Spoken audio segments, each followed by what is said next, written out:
काम करू नये म्हणून माझ्या घरावर संध्याकाळची दगड पडत होती. नमस्कार, मी मीना मोरे.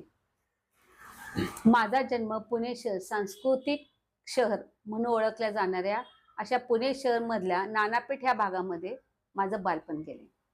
बालपण खूप छान एकत्र कुटुंबामध्ये 3 भाऊ 3 बहिणी आई वडील असं मोठं कुटुंबामध्ये माझा जन्म झाला. हसत खेळत एक भाऊ माझा नेव्हीमध्ये, एक ईगल क्लासला आणि एक दुसरा शिवसेना शाखा प्रमुख. सामाजिक क्षेत्राचा वारसा हा मला घरातूनच मिळाला. वडिलांनी भाऊ आणि बहीण, मुलगी आणि मुलगा यामध्ये कधीच भेदभाव केला नाही.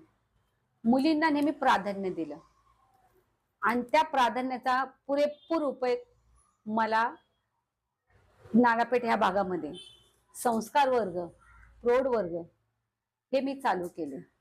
नानापेठ हे त्या काळामधली बदनाम एरिया. अशा नानापेठमध्ये संस्कार वर्गाला मला इतका छान प्रोत्साहन मिळालं आणि त्या कामामध्ये मला भरघोस यश मिळालं. त्यामुळे माझ्या सामाजिक काम करण्याची जिद्द वाढत गेली आणि आवड निर्माण झाली. हे सामाजिक काम करत असताना माझं लग्न झालं. लग्न झाल्यानंतर मी कर्वेनगर ह्या भागामध्ये शिफ्ट झाले. हे काम मी कर्वेनगर ह्या भागामध्ये सुद्धा चालूच ठेवलं. पण नानापेठ आणि कर्वेनगर ह्या भागामध्ये तफावत होत होती. नानापेठेतून कर्वेनगर या भागात आले त्यावेळेस कर्वेनगर त्या काळी एक छोटस गाव म्हणून ओळखलं जात होतं.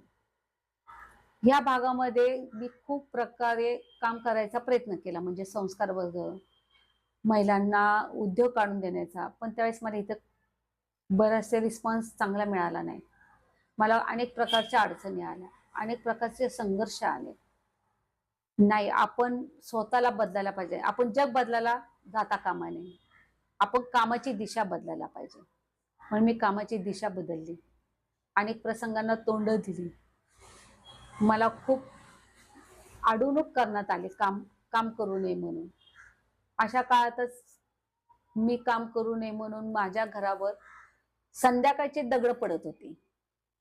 जसं नानापेठमध्ये संस्कार वर्ग, महिलांना अनेक उद्योग काढून देण्याचा जो प्रयत्न केला, तसंच मला कर्वेनगर भागामध्ये सुद्धा अशाच पद्धतीने एक वटवृक्ष संस्कार वर्ग, काउन्सिलिंग, सामाजिक क्षेत्र, कायदेविषयक सल्ले असे एक संस्था स्थापन करायची होती.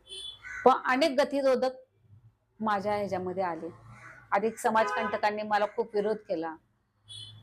त्यावेळेस मी एकटी होते. माझ्या मागे असं कोणी नव्हतं, म्हणजे नवऱ्याशिवाय. त्यांचा फक्त एक शाब्दिक आदर असल्यामुळे, त्यांचा सपोर्ट असल्यामुळे मी आता इथपर्यंत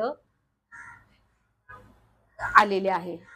आणि यशस्वीपणे, म्हणजे मी मागे वळून जेवढे काही संकट आले त्याचा कधीही विचार नाही केला, मागे वळून कधी पाहिलं नाही.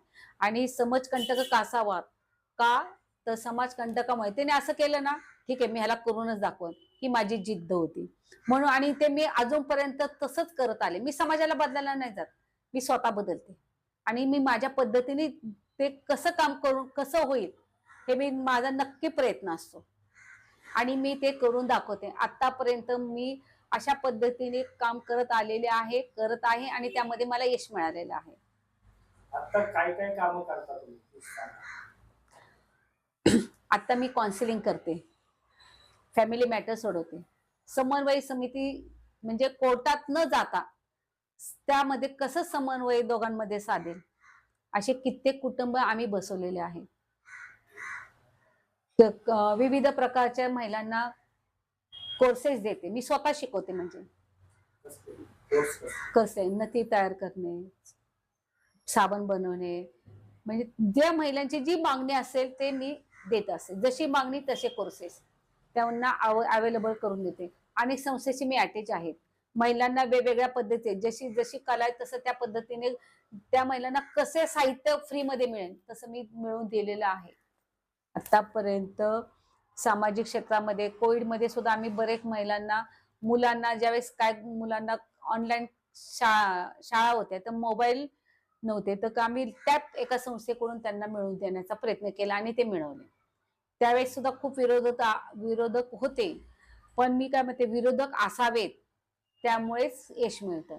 विरोधक म्हणजे आपण ज्या चांगलं काम करत असेल तेव्हा असेच विरोधक तयार होतात.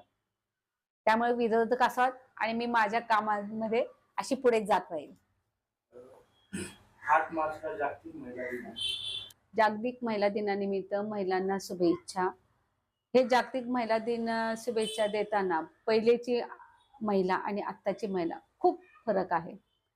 पहिलेची महिला घराच्या बाहेर नसायची, मुलांकडे फॅमिलीकडे लक्ष असायचं, मुलं अभ्यास वगैरे वेळेवर. आणि आत्ताची माय जागतिक महिला दिनानिमित्त 2 ओळीची कविता केली आहे, ती मी तुम्हाला ऐकवते. हे माय होण्याचं नव्हतं झालं, हे माय होतेच नव्हतं झालं, आज माझी माय चोळी साडी घालायचं सोडून माझी माय आज शर्ट पॅन्ट घालू लागली. माय माझी भाकरी चटणी खायचं सोडून आज पिझ्झा बर्गर खाऊ लागली. पहिली माय चुली पुढे फुकणी फुकायची, आज माझी माय चौका चौकात सिगरेट फुकत आहे. हे माझी माय होतच नव्हतं झालं, होतच नव्हतं झालं.